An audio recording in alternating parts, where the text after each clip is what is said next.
and welcome everyone. My name is Tamara Benavides. I'm a third year 3+1 student in the School of Business, majoring in entrepreneurship and innovation. I'm a peer catalyst here at Quinnipiac, working through and with the Learning Commons to aid first-year students in their transition from high school to college. In addition to that, I'm a member of the SANI Leadership Program, which works to prepare its fellows for future careers through leadership workshops and aims to connect a community of supportive, goal-oriented peers. I'm here today to introduce our guest speaker. Hearing from him today means a lot to me, as we both come from backgrounds that have shaped our work ethics as we grew up with parents who were small business owners. Our guest today is Connecticut's State Treasurer, Erick Russell. Mr. Russell was sworn in as Connecticut's 84th State Treasurer on January 4th, 2023. He administers the state's pension funds, debt and cash management, and unclaimed property, and oversees the Connecticut Higher Education Trust. A key achievement in his first term is launching the nation's first statewide baby bonds initiative. Previously a partner at Pullman & Comley, Mr. Russell represented towns, cities, and the state in financing infrastructure projects, managing debt, and restructuring pension obligations. Born in New Haven, Connecticut, he earned a bachelor's degree from the University of New Haven and a law degree from the University of Connecticut. As a strong advocate for marginalized communities, Russell mentors young Black and LGBTQ individuals. He made history in 2022 as the first Black out LGBTQ person elected to statewide office in American history. Please provide a warm welcome for Mr. Russell.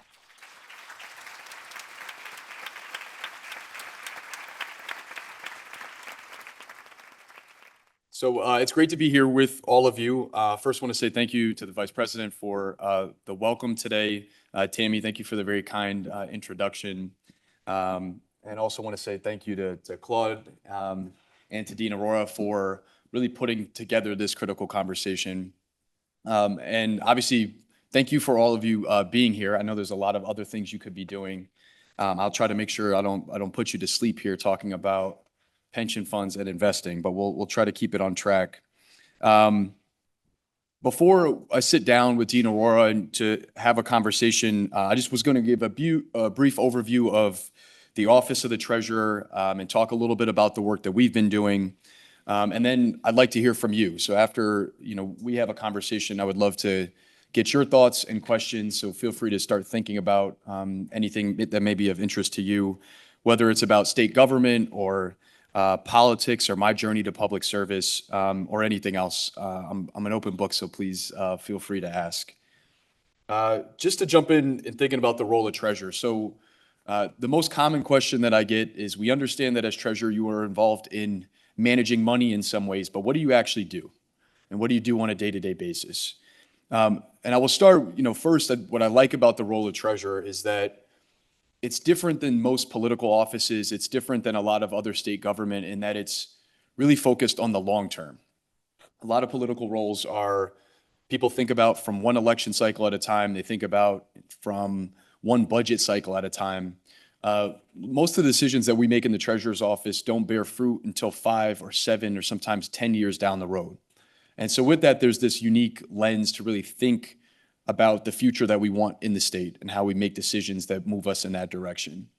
Some of the core functions and divisions that we have in the office is our cash management division. So all the money that flows in and out of the state on an annual basis. That's also our short-term investment fund. So all of the cash that we have that we're sitting on, we invest so that we're getting returns on that. Debt management. So our debt issuance programs are how we borrow money, whether that's for things like transportation infrastructure, building new highways, bridges, housing, childcare facilities, school construction in the state. Unclaimed property. If anyone is unfamiliar with unclaimed property, you should write down ctbiglist.gov and go and check it out. So this could be money that was owed to you by a doctor's office or a dentist. It could be an old bank account that someone lost track of. And if they can't get that money back to the rightful owner, it's turned over to the state. And then my job is to get that money back to people as quickly as possible. And then our pension fund management division, which is, I'm responsible for overseeing all of our pension assets as a portfolio. So the retirement security for state employees and teachers and retirees. We manage about $65 billion in assets under management through the pension fund. On the pension fund side, this is just an overview of some of the work that we've had in recent years. So this was at the end of June, so the end of our fiscal year. We were just shy of $63 billion in assets under management. We have a target return in our portfolio of 6.9%. And that's the idea is that we're making required contributions on behalf of pensioners, and then performing at that 6.9% is what would get us to that fully funded status. Last year for fiscal year 25, we performed at over 10.1%. Just to put that in perspective, we added about $5.9 billion in assets to the portfolio in fiscal year 25. Fiscal year 24, we were at 11.5%. And so with our contributions added about $5.7 billion to the portfolio, which now has our 10-year average at 7.3%. There's been a lot of work. It's been great to see the portfolio really performing well over time. We, for some years, were not really meeting the moment in terms of our performance. We were leaving a lot of opportunity on the table.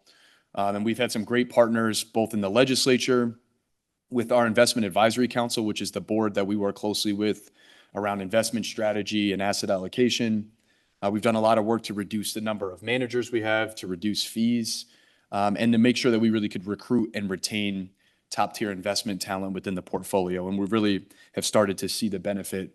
The reason that's important is that the more money that we're making in the pension fund, the less money that taxpayers have to pay into it, right? And with the work that we've done to put additional contributions into the pension fund, we've also really lowered what our required contributions out of the budget are on an annual basis, which are freeing up resources for us to invest in programs and services that families in our state really rely on.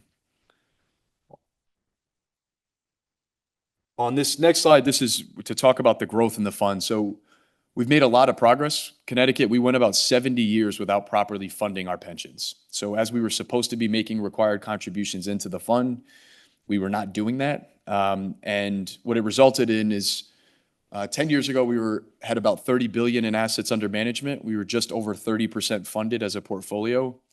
Over the last decade, we've more than doubled the size of the portfolio, and we have improved our funded ratio, which we'll get officially later this month, but probably be right around 63% funded or so.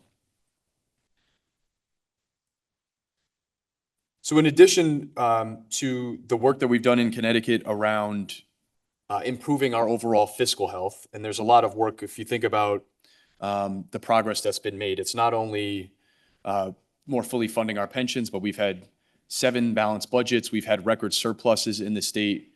We have over $4 billion in a rainy day fund, which puts us in a position to navigate a lot of the volatility or uncertainty that's out in the market.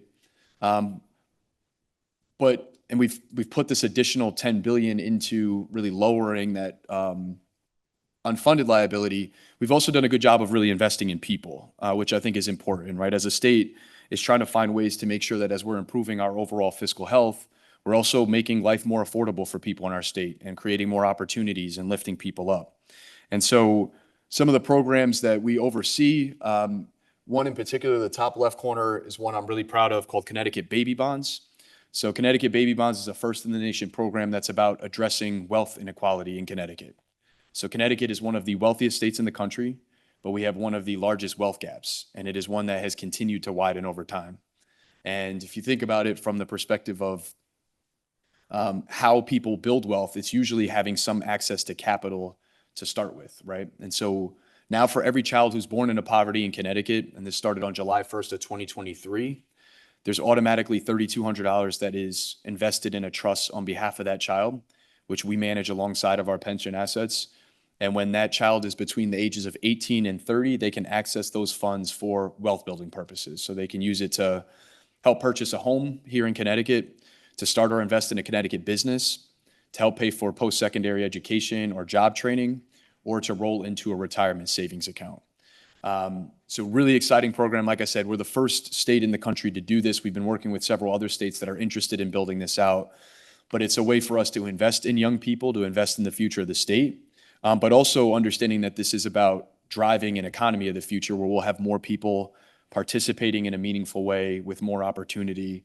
And for me, it's personal. Growing up between New Haven and West Haven, I didn't know anyone who owned a home, and the difference between my parents who worked hard to make ends meet and being able to own an asset that was going to grow in value over time was having some of that access to capital to put down on a home. So that's really the goal with that program. The Early Childhood Education Endowment is one that was just launched this year as well. And so we took $300 million of budget surplus this year, and we seeded this endowment.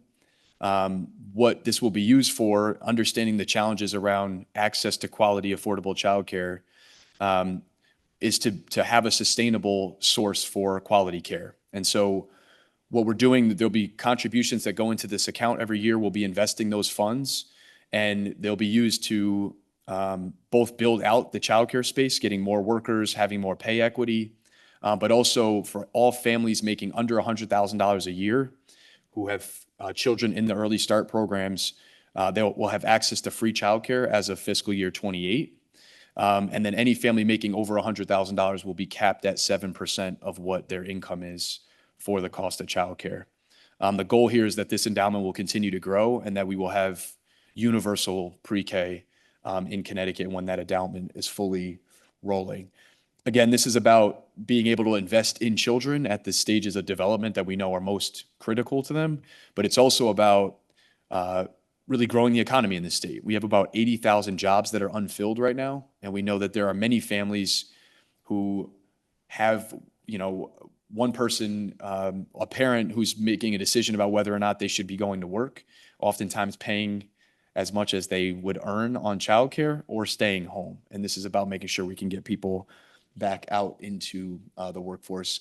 The last program I'll mention is Connecticut, the Safe Harbor Fund, which was a initiative that we've been championing over the last couple of years and just passed this year.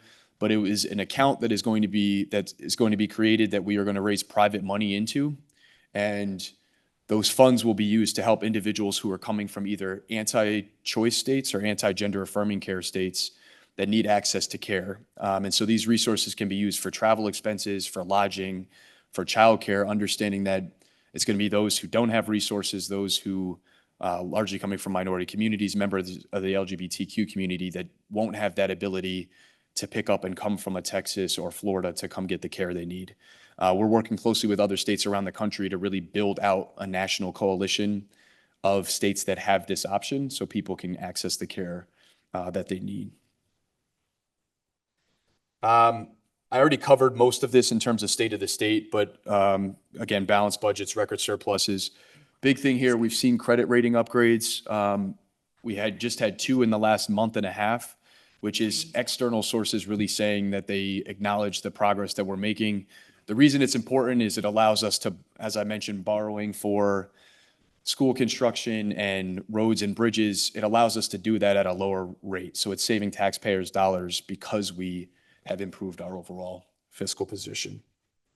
And lastly, I'll just cover, we obviously are being impacted as a state by a lot of the decisions that are being made on the federal level right now. And the most recent budget that was just passed, regardless of how anyone thinks of it, the reality is that there are really significant costs that are being passed on to states that are being cut on the federal level. And most of the cuts are really impacting the most vulnerable in our community. So really significant cuts to Medicaid, so healthcare, but particularly for young people and seniors that are really dependent on healthcare, food assistance programs, housing assistance programs, and as a state, we're going to have to try to navigate how we best deal with that. To put that in perspective, from Medicaid alone, fiscal year 24, we received $6.6 billion from the federal government. That if they're, the cuts that are being looked at right now are about $1 trillion in healthcare. We have nearly 1 million people in Connecticut who are dependent on Medicaid. Again, a lot of them being children and seniors. And so as a state, we're trying to balance all of this work that we're doing to really improve our fiscal health here in Connecticut with how we're going to backfill some of these cuts on the federal level to make sure that we're protecting our residents. And it's going to be this balancing act because we know we can't backfill everything, but we're going to have to try to make those decisions in a way that we think, are best for those living in our communities. I will cut it off there because I don't want to speak too long. I want to make sure we have plenty of time for questions. But again, look forward to the conversation and appreciate you all being here. Thank you. Treasurer Russell has obviously already enlightened us on everything that a treasurer does. None of us knew that. We'll give him a break as we take a moment to introduce our moderator for a conversation with him. And that is from our own campus here. There she is. Associate Dean Poonam Arora. Thank you. Dr. Arora is the Associate Dean for Faculty Affairs and Strategic Initiatives and a Professor of Management at Quinnipiac University. Dr. Arora has extensive faculty leadership experience and administrative depth in strategic planning, sponsored research, and AACSB and MSCHE accreditation. As Associate Dean of Faculty, Dr. Arora is responsible for providing strategic leadership and operational excellence in retention, development, and recruitment of distinguished faculty and advancing our research and teaching programs. This includes collaboratively fostering interdisciplinary innovation. Dr. Arora was the chair in the Department of Management and Marketing at Manhattan University prior to joining Quinnipiac in 2022. We now are excited for a conversation between Dean Arora as well as Treasurer Russell. Thank you. Thank you. Thank you. Thank you. Thank you. And welcome again. Thank you. Such a pleasure to have you here. I will say this is my first event in our brand new auditorium, even though Beautiful. I've been on the attending side of it, first on this side. And it is just wonderful, isn't it? It is beautiful. Particularly love the Quinnipiac. Yeah. We're so happy that we can host you here. As I was listening to you, I was struck by, in your comments about what you alluded to, and I'd love to pick up on that theme and maybe ask a personal question and a professional question about that. Sure. And this is this idea of how you've tried to aim at making structural changes that actually change how people can access things like capital, that then eventually turn into change how they access opportunity, right? So capital, care, education, all of that eventually leading to how do you sort of create this incredible set of structural changes. I can imagine, and my, the professional question coming off of that is, that's got to be an interesting dichotomy for you to think about sort of what are the fiscal responsibilities that I hold in this role and what are my social responsibilities? Yeah. How do you think about that and work through that on a day-to-day basis? If we'll start us off with that, and then I'll go to the personal side of this. No, sure. So it is a balance, right? And I think it's interesting coming into this role. So Sean Scanlon, who's the comptroller in Connecticut, and myself were the first millennials elected to statewide office in Connecticut. And I think in a role like this that thinks longer term, and at a time when our generations are paying for many of the mistakes and mismanagement of previous generations, I bring that perspective, I think, to a lot of the work that we do. And obviously, my primary responsibility is to make sure that our pension funds are performing well and that we're meeting our obligations from a financial perspective. But I also think that failure to make investments in people and in the future of the state and in lifting communities up and creating more equity and opportunity ultimately land us in a negative space down the road as well. And so I don't think these two things are disconnected at all. I actually think that it's required. If we're thinking about building the economy of the future, if we're thinking about people having opportunities to meaningfully participate in our economy, to lift communities up, ultimately that benefits everyone in the state, and it's what's ultimately going to drive a more successful economy. And so, I think as a state, we're making a lot of these investments. I think there's more, and baby bonds by itself is not going to be the solution to poverty, right? This is a piece to the puzzle as we need to continue investing more in housing and access to affordable childcare and housing, right? But I think it's a really significant step, and I think what we're seeing is that it's sparked a lot of additional conversations around how we are thinking about investing, not just from a pension fund perspective, but in our communities as well. It's almost like saying that there needs to be sort of an implicit return on the people beyond the return on capital and investments that you're looking at. Yeah, and if you think of, as I mentioned, this wealth divide that continues to grow, we're seeing it all across the country. We're not in a bubble here in Connecticut. But to me, that is one of the biggest threats to the future success of the country. And an economy that just doesn't work for a growing number of people is not going to position us in a place where we're better off down the road. And so I think that this is a really key piece to that puzzle. So if I pull that thread a little bit to the personal side, right? Your background, you mentioned growing up in New Haven and West Haven and growing up way back in the 1990s, right?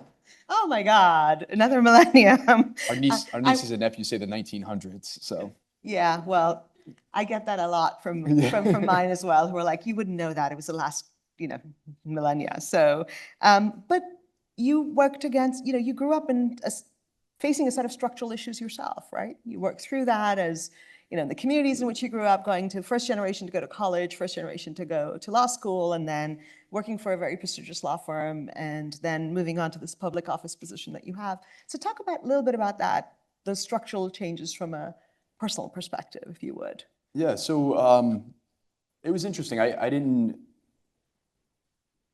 I grew up in a great community that was very challenging at times, and we didn't have a lot of financial resources, but I was very fortunate that I have two parents that are incredibly invested in always making sure that my siblings and I had better opportunities than they did. And so I grew up, I know some folks in the room know my parents from small businesses, and I grew up, my parents had a really small convenience store in Delhi in a tough area of New Haven. And from the time I was 6 years old, that's where I was every day after school, standing on a milk crate, doing the cash register, stocking shelves, sweeping floors.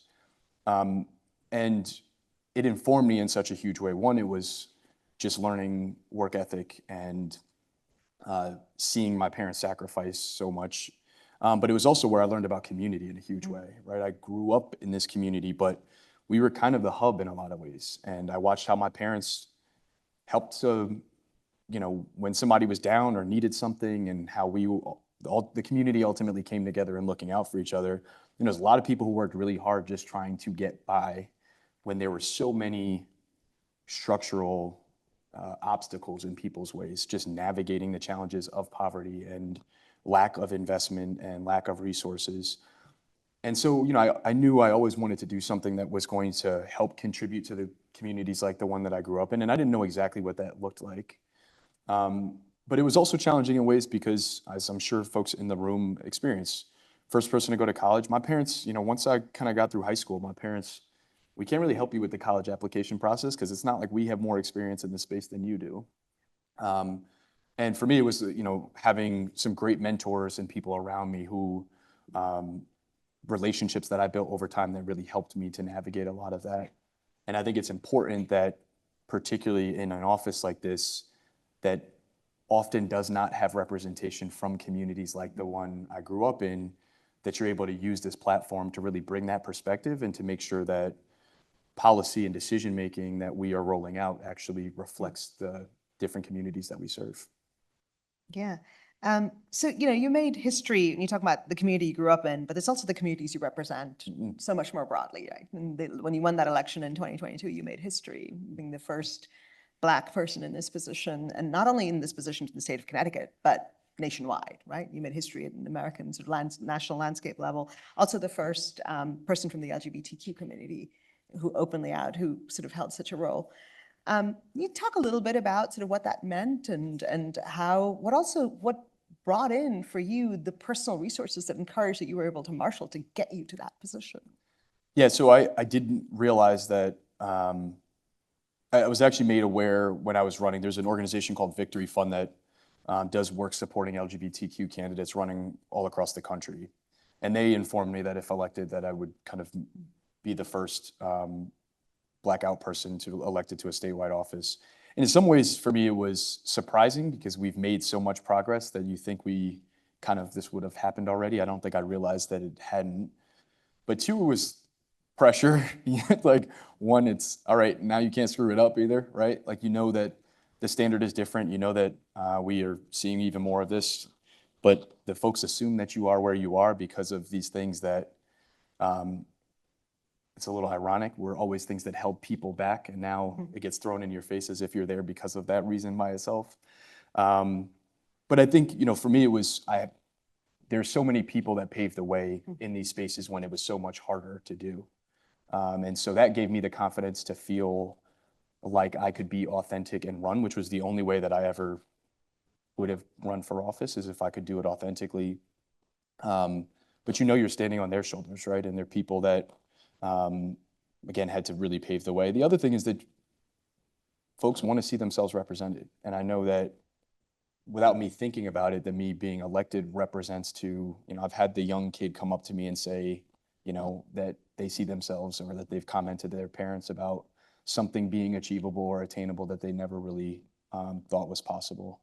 And so I actually wear it as a badge of honor in terms of knowing that I'm representing communities in this space and wanting to make sure that we're doing the work to represent them well and bring those perspectives and voices to the office. So let me push that a step further and ask, to someone who's thinking, maybe not in terms of running for public office, but in something or anything. And I think this is true independent of sort of gender or whatever other space you might occupy in that of, I don't know if I can do that. What do you say to them? Because I suspect there's many, many steps along the way where you're like, or I don't know if I want that. Yeah. What do you say to them? Listen, everyone in here has heard of imposter syndrome, right? It was tough, right? When I started college, again, first person in my family, it's like, am I smart enough to be here, right? Am I going about this the right way? I knew I wanted to go to law school. I didn't know how realistic it was. I didn't know if I could make the cut, right? And what I found is when you start to navigate many of these rooms and spaces and you pull the curtain back and you realize you're right where you're supposed to be, and that half of this is about you just being comfortable in your own skin and not doubting it, right? And so when I ran, listen, I never thought I would run for office ever. I was involved in politics. I was the vice chair of the state Democratic Party in Connecticut. And while I was in private practice, I loved being able to help other people get elected, but not be out front. At the same time, when this opportunity came up that really combined the professional work I was doing with politics, I felt like it was a great way to enter public service. But it is a very vulnerable spot running for office. It's very vulnerable to do it as a person of color and as a member of the LGBTQ community, but it's also very vulnerable right now because politics, regardless of where you fall on the political spectrum, as we see in all of the conversations that are happening right now, there's just an ugliness, right, and mistrust, and it's just a difficult time to be out there. And I mean, you see the violence that has taken place. So, it was difficult for me to step up and do it. I think everyone should feel very comfortable with the fact that we need voices represented in politics that are not coming from these typical backgrounds, that there isn't a mold. If everybody's coming from Yale and Harvard, has the same education, has had the same work experience, that is not representative of what's happening in the state and the country. And if you look at some of the most effective legislators, they're teachers and nurses and folks who have real lived experience and know what's happening and what working families are struggling with, right? If you look at where we've been historically, and a lot of our legislative branch have been folks who are retired or were really successful lawyers and business people, which there's nothing wrong with that either. But I don't know that they've ever had to think about where their next meal was coming from. And so making sure that those voices are represented in politics, I think, is super important. And for people to be able to see themselves reflected in their elected officials, I think is really important. So contextualize that a little bit for me in terms of you're 3 years into a 4-year term. You've accomplished quite a bit. What are you most proud of?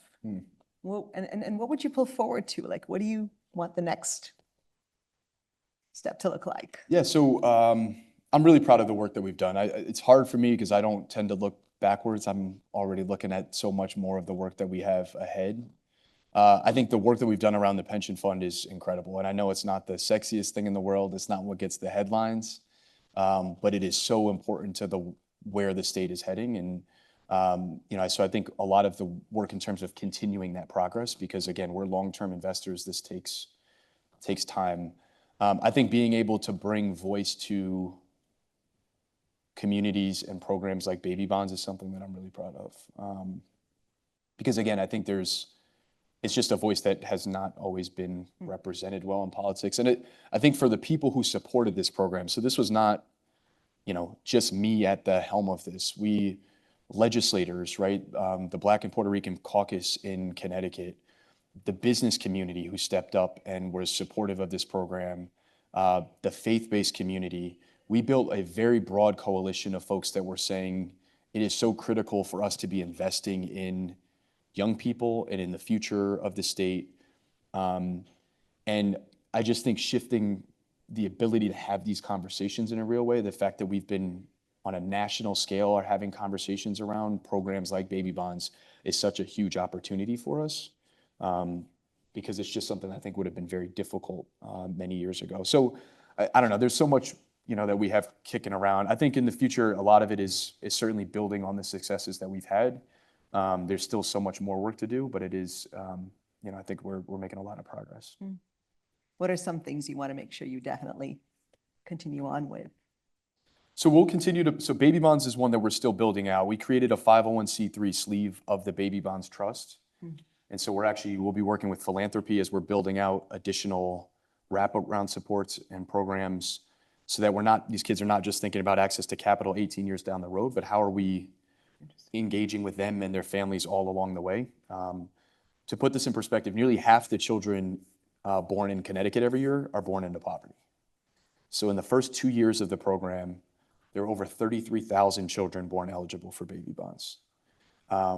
It's just staggering in a state like Connecticut for that to be the reality. So there's a lot of work that we'll continue to do there. The Safe Harbor Fund, as I mentioned, we are just launching. So a lot of that work will be happening on the national level as we're building partners across the country to really make this a more expansive program.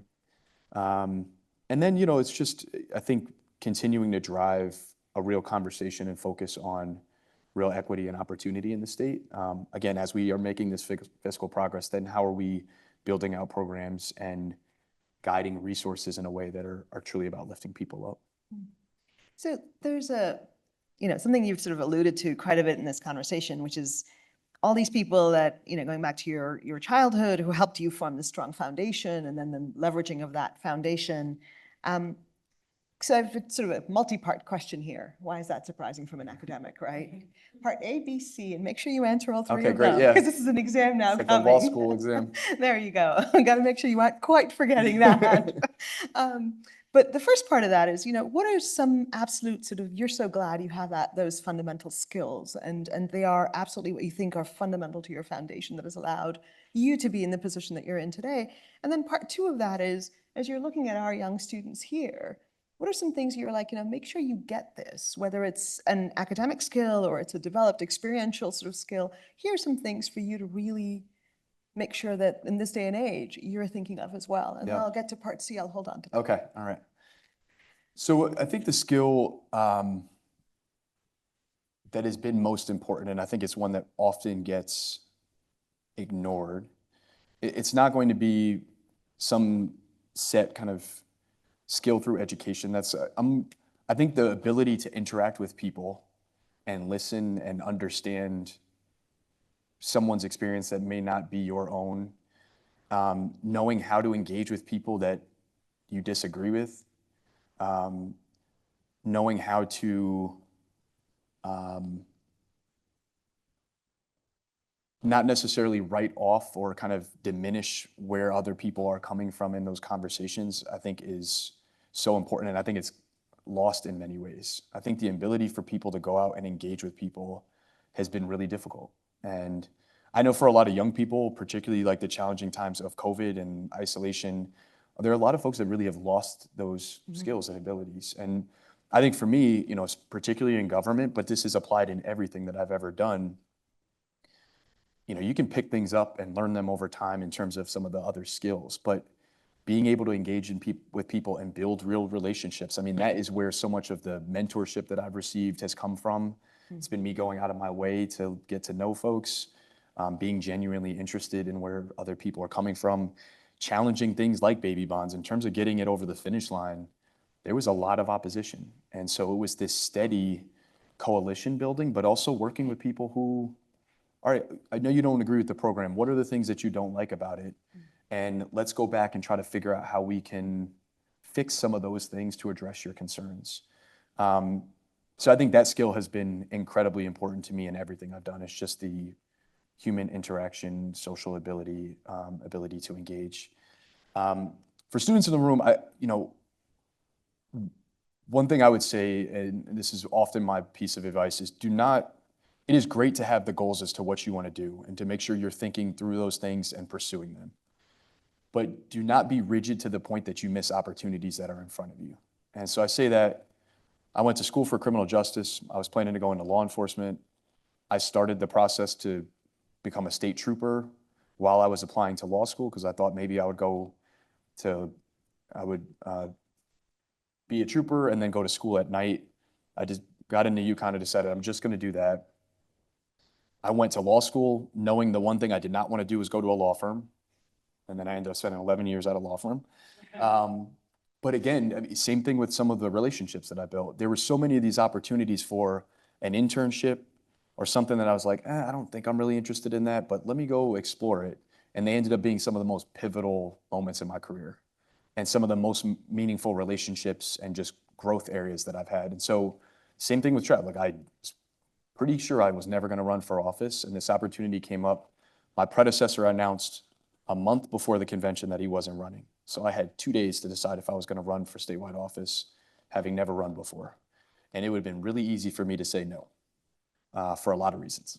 But it ended up being one of the best things I could have done. And so I would just say keep an open mind as you're navigating education, but also career paths, because some of the things that are probably not what you have in kind of what you view as your path to get where you want to be, may be some of the best opportunities for you too.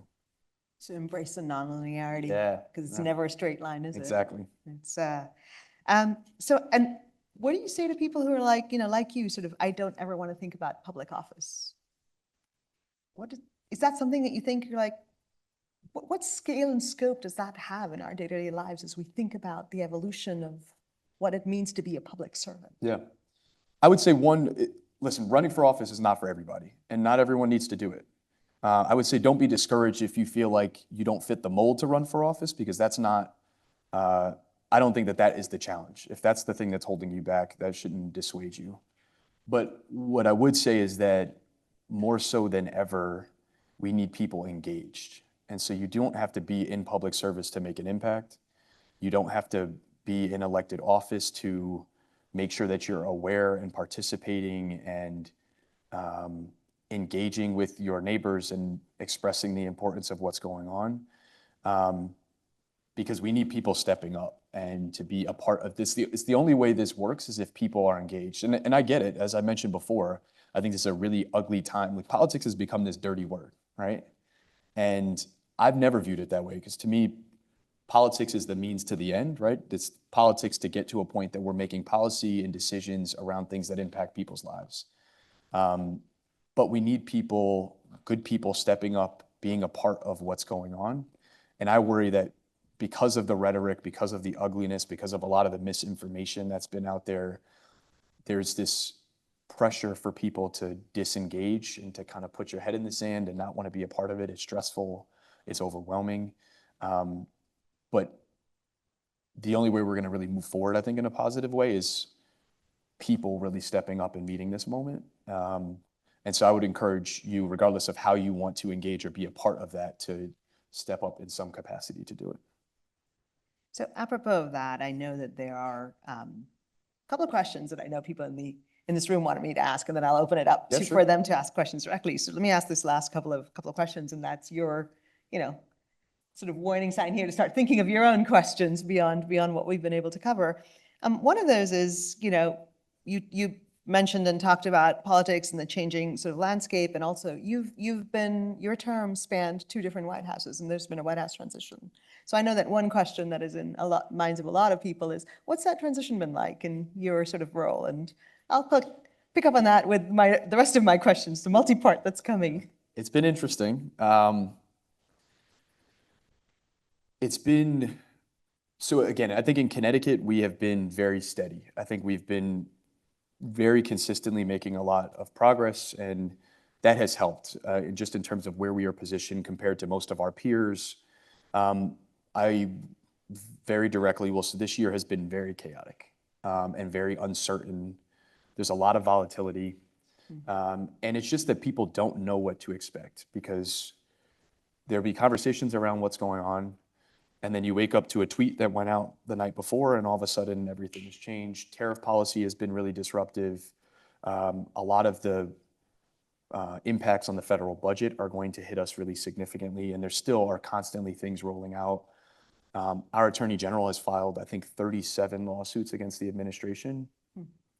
Many of those cuts to funding, both for universities and research institutions, to really stop some of this, or cuts that were not, funds that were authorized by Congress that are being cut unilaterally by the administration. So it has been that piece of it has been very challenging. That being said, it has been interesting that the economy has held up pretty well, that markets have bounced back from a lot of the initial volatility. And so a lot of this is a waiting game and us trying to react to things that are happening, whereas that was not the case. I mean, we had partners in the administration previously, and that's not a red state, blue state. I think my colleagues in red states are experiencing this same challenge, some even to a more severe degree because they're often more dependent on federal funds and federal services than a state like Connecticut. But I think we are trying the best we can to collaborate with the administration where we can, and to just position the state as a whole to be flexible and resilient based on decision making that's happening in Washington. So apropos of that, we appreciate, all that you shared in terms of the larger initiatives and the work that is done out of your office, but what does your day-to-day job actually look like? I don't know that I still know what a state treasurer does on a moment-to-moment and a day-to-day basis. It varies quite a bit day to day. So the majority of my time, I would say, I spend on the pension fund side. And so a lot of it is due diligence. It's meeting with investment managers that we may be looking at investing with. But listen, I have an incredible team within the treasurer's office. We have about 140 people in the office. And it's my most rewarding part of this job. And in a lot of ways is that, especially in Treasury, we have a lot of people that could be out in the private sector making a lot more money. And you think about our investment team, these are all folks that largely came from the private sector, who have a lot of opportunities in the private sector, and they're here doing this work because they care about the state and about the pensioners that we serve. And so a lot of my work is collaboration with the team. It's a lot of collaboration with the governor and our other constitutional officers as we are thinking about what many of these next steps are going to be. It's working closely with the legislature often. I would say that a lot of the job is educating people, because it's an office that, again, most people don't really know about. So really having to walk people through how we're making decisions, why we're making them, the impact of them. And so it varies a lot. I'm out in the public a lot as well, because I think it's important that people know what's happening in the state from a financial perspective. But yeah, it keeps you on your toes, I will say that.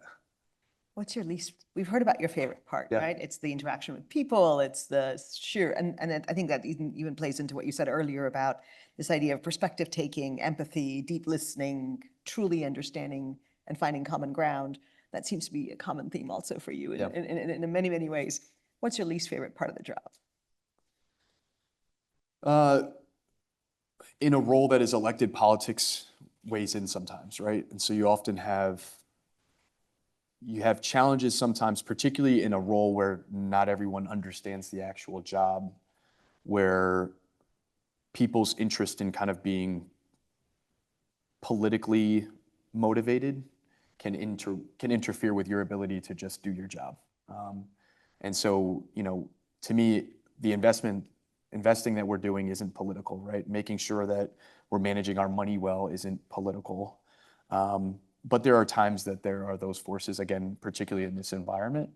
I don't think it interferes too often with us, but there's certainly times where it comes up as a challenge. I think this is a sign that we should I all know. stand up and stretch, right? Like, Eric, stop talking. No, more like everyone is so focused that no one's moving. which I think speaks to the fact that they're actually taking this, listening carefully, much the deep listening that you talked about earlier. Yeah, no, and I would argue that, in some ways, I think what you're saying is as true in your office as it might be if you're an associate in a law firm or an investment bank. For sure. There are hidden agendas in politics that one has to work through, and that skill set of how do you achieve and stay goal focused despite all of the curveballs that might come.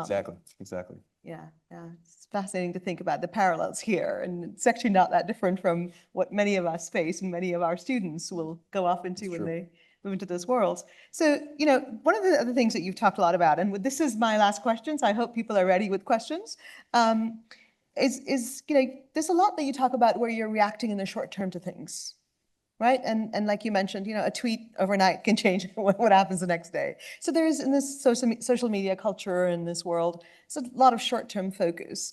And yet you've alluded to this idea of having clarity of what is required for the long term, right? You mentioned that in your presentation, you started off in your very first answer about sort of what do we do to create the long-term basis of success for an entire state and entire population. So, talk a little bit about this importance of the long-term strategy for you, and then on a day-to-day basis, how do you balance between the short-term and long-term? Yeah, I think this is an example of where politics can interfere sometimes, right?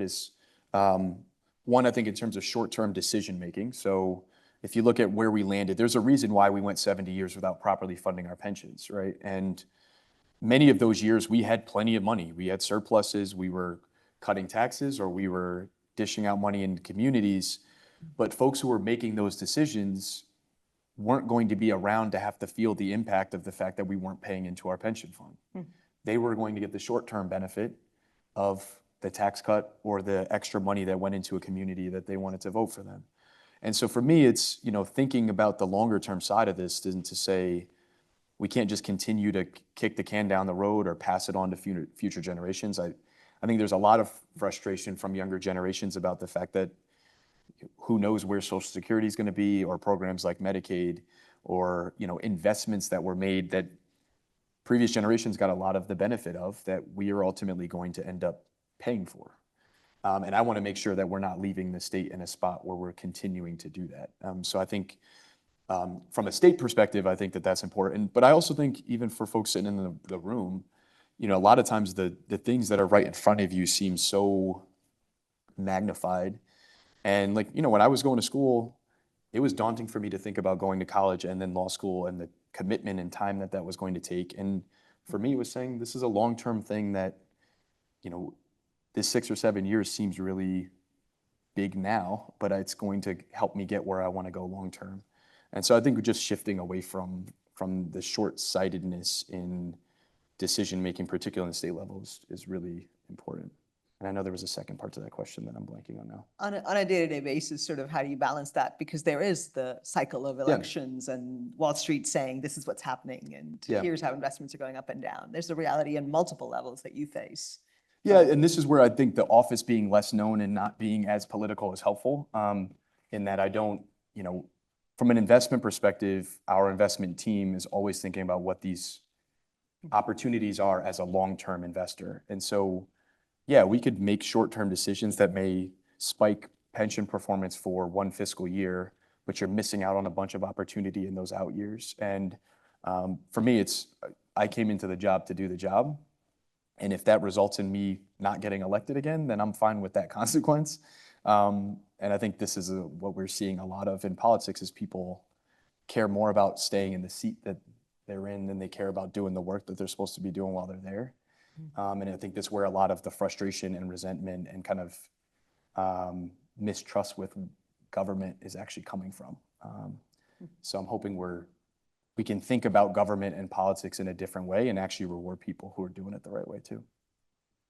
There's a follow-up question in there, but I did promise that was my last question, so I'll open it up. And if someone doesn't have a follow-up, then I will come back to that one. With that, let me thank you, for all these questions. Our audience here today with some questions people might have, and I think we have microphones as well to go around. So please ask away. Yes. And do please also just introduce yourself briefly. Hi, I'm Pam Johnson. I'm with Marcom. And my question is, what kind of direction do you get from the top I know you're the head of your area, but working with the governance, the folks, who tells you what it is that the goals are that you should have for the state? So the governor and I and all of our constitutionals work very closely together. And I think there is a lot of collaboration with the governor's office and the legislature around what this shared vision for the future is, right? That being said, there are many times where the governor and I don't agree. And I am elected independently, so I don't report to anyone else. So a lot of those decisions are around what our vision for the state is as well, right? It is not often that those things are in contradiction. And like I said, a lot of this is collaboration in terms of building that vision out and how to get there, which is why there's often, as we go through our legislative session, there's so much collaboration with the governor, with the legislature in building budgets and setting policy. And so I think, in terms of the long-term future, I think there's a lot of this shared vision there. And we collaborate often in terms of how to get there, so. Other questions? I think there's one from our provost right there. Yeah.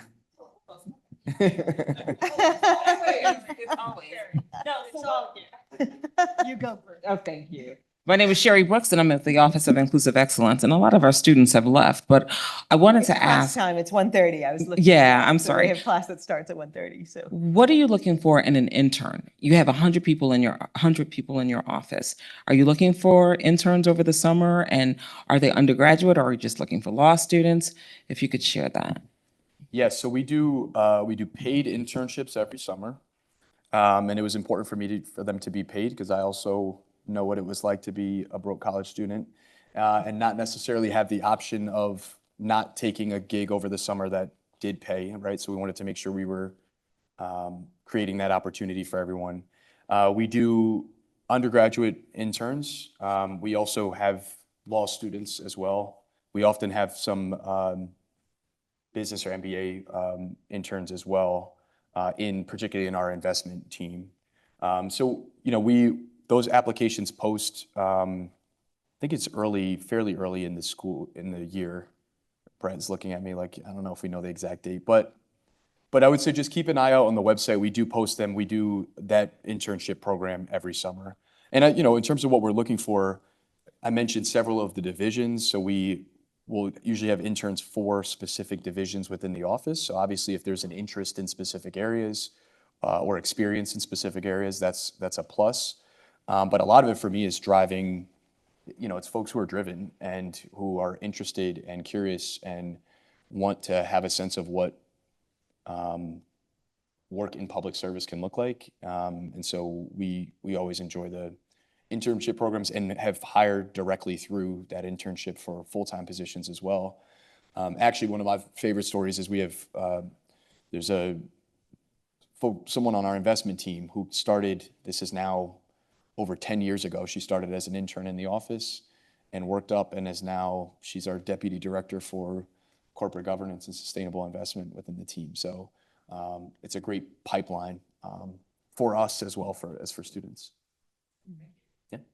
Thank you. I think there's a question there, and then there's a question in the middle.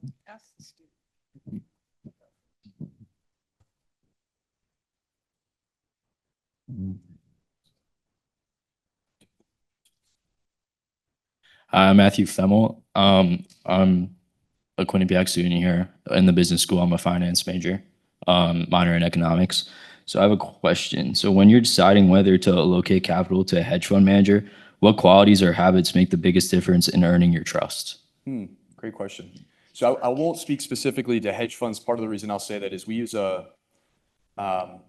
hedge funds are actually a really small portion of our portfolio, and it's part of our broader risk mitigation strategy. So we actually have a product that we use for risk mitigation that includes some of our hedge funds, whereas we aren't necessarily out picking individual hedge funds for our portfolio. The biggest driver for our investments, for our performance, is our asset allocation, right? So how much of each asset class we're invested in as a portfolio. And then within that, particularly around our private managers, so private equity, private credit, our real assets, infrastructure, natural resources, is where we are direct hiring managers, right? A lot of that is around where their strategy fits into our portfolio. So that's kind of the first thing is there are a lot of managers that have great products that just may not be a fit for the fund. So it's finding those things that work within the strategy that are additive. But a lot of it for managers, yes, it's disclosure, it's experience level of the team. It's about building relationships. Sometimes we're doing due diligence with these managers over the course of years. And so it's actually developing that relationship with people who are running the fund. A lot of it is around depth, which for me was always really important, is you have some funds that are really dependent on one or two key people. And if something were to happen or if they were to leave, as again, you may have capital that's tied up for 7 years with a manager that, who knows what happens. So all of those things really go into, I think, how we are evaluating those managers. Obviously, track record of performance, kind of insights in terms of how they're approaching that strategy. But that's really what we're looking at when we're evaluating all of those private managers across the portfolio.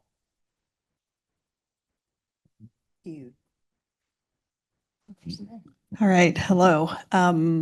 I'm Deborah Leibowitz. I'm the Provost, Chief Academic Person at Quinnipiac. Thank you for coming. Thank you for also being you in the role and for doing the work you've been doing, both in the state but also leading nationally.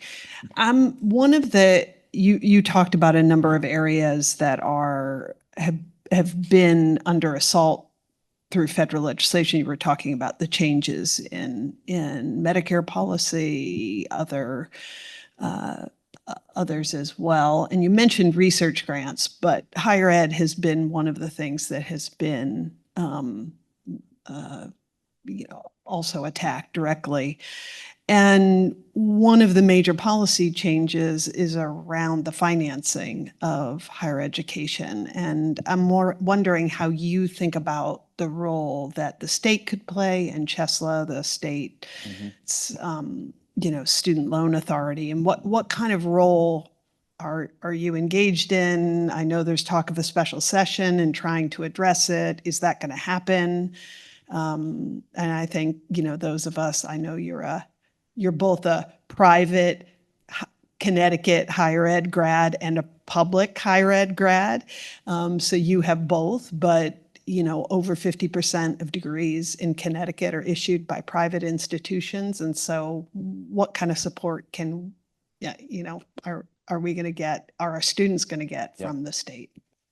No, great question. And I'm not going to be able to give you the best answer because a lot of it is TBD.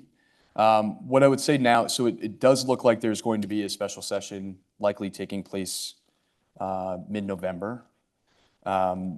One of the key pieces of that special session is we have about $2 billion in surplus and volatility cap that would normally, in a normal year, would just go into our pension funds. And I think the legislature and the governor are talking now about, we've been involved in these discussions in terms of creating essentially a Federal Reserve account with the idea that we could take a portion of those funds.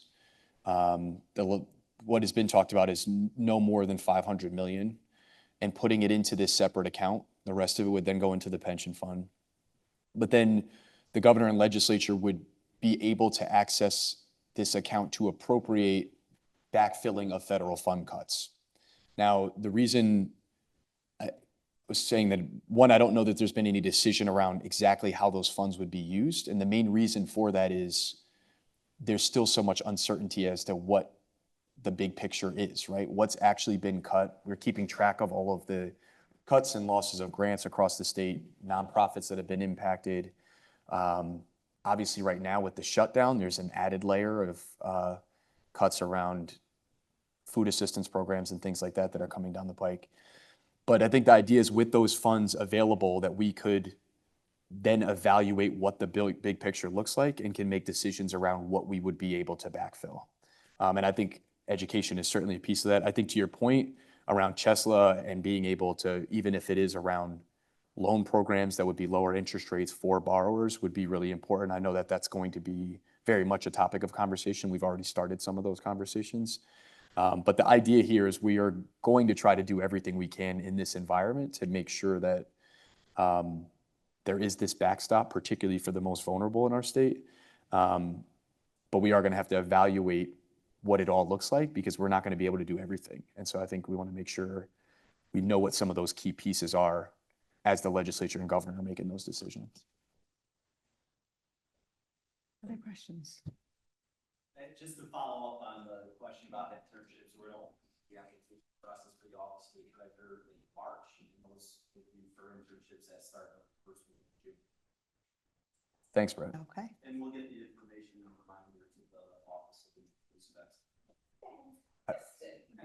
I feel like the Quinnipiac grad is showing some favoritism there, so we'll have to keep moving. Well, and our Office of Career Services, which is right there as well. So direct connection. I am so grateful for that pin now, right? That was a good exchange. Other questions? So, while people are, yes, please, because otherwise you'll just hear me ask more questions. Kirsten. Hi, my name is Kirsten. I'm a Quinnipiac student, and I also work in the Department of Campus Life and the Student Center. I guess this is more of a general government question, but when it comes to assessing like policies or programs, how do you determine whether something has like been a quote unquote successful? Like, is it a certain number of people have to have benefited in a certain way, or you have to have seen like a certain kind of return? Like, how do you go about assessing the success and then also tweaking things if you think that there's been like the goals haven't been met?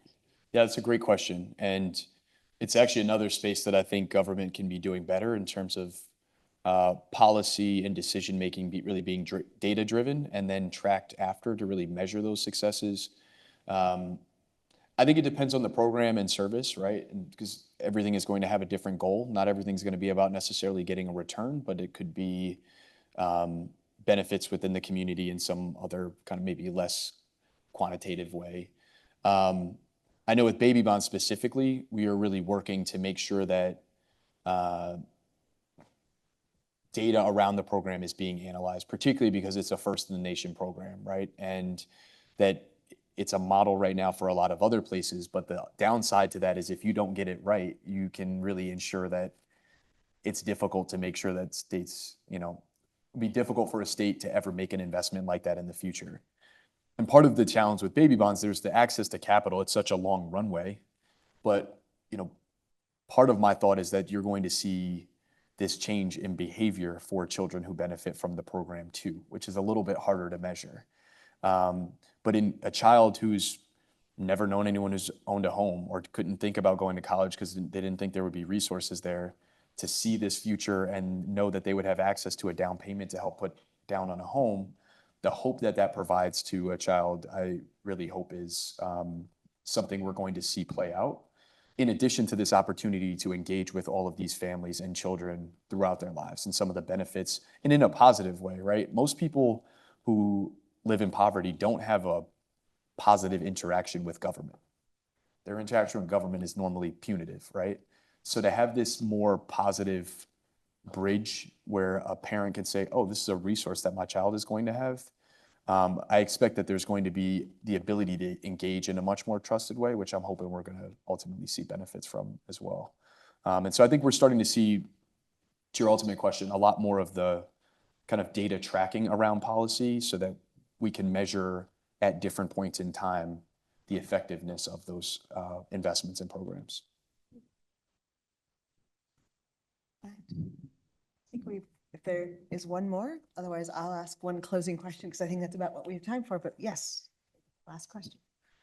Hi, thank you so much for coming. My name is Eve. I'm a sophomore in our physical therapy program. And as a health science student, as somebody who's had real world experience in healthcare professions, obviously something that I've noticed affecting patients that I work with and also friends and family who are near and dear to me is the cuts on Medicaid and Medicare.